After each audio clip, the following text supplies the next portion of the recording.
Hello, I am Mark Wildman of Wildman Athletica, and today we're going to be talking about a subject near and dear to my heart, catastrophic injury. If you do a lot of athletic stuff, you're going to get hurt. That's just the way it goes. If you play soccer, you're going to get sprained ankles. If you ride horses, you're going to fall on your head. If you do fight training, you're going to get like every injury known to man. I had a major injury training for aerial circus arts. I ripped my knee in half.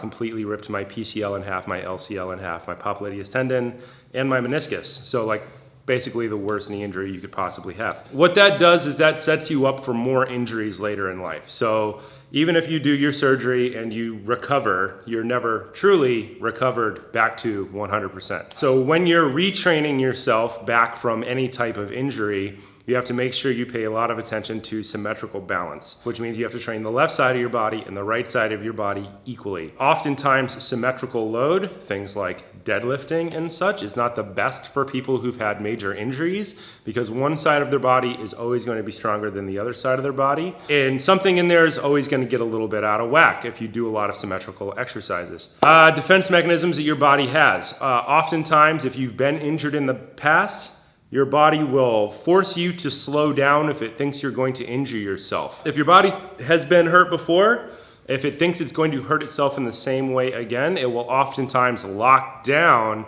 all of the muscles in that area and basically stop you from moving entirely. Sometimes this can be called fear reactivity. This happens to me personally. When I hurt my leg, I had to stand on one leg for basically 6 months after a surgery. Wasn't allowed to be weight bearing on one side at all. So all of my muscles shifted to one side of my body across the line in order to make me balance on one leg. When you come back and you rebuild that other side of your body, one side of the X and the other side of the X, they kind of never really quite line up perfectly again. If your body thinks it's going to get hurt, which my body sometimes does, from doing too much training of whatever type, your body will just start to very slowly lock itself down. All those muscles will just basically freeze up and keep you from moving. It's a lot of pain, right? Your body, the only signal your body has to tell you to stop doing shit is usually pain and just immobility. It just locks up, doesn't move at all. So the way that you get over that is by starting very slowly. You reconvince your body to do all the things that it could do before by making your body essentially feel safe in those movement patterns. The way that you learn something or the order in which you learned it, you repeat that, but at a much, much lower percentage. So from whatever your 100% is, you drop down to somewhere probably around 25%.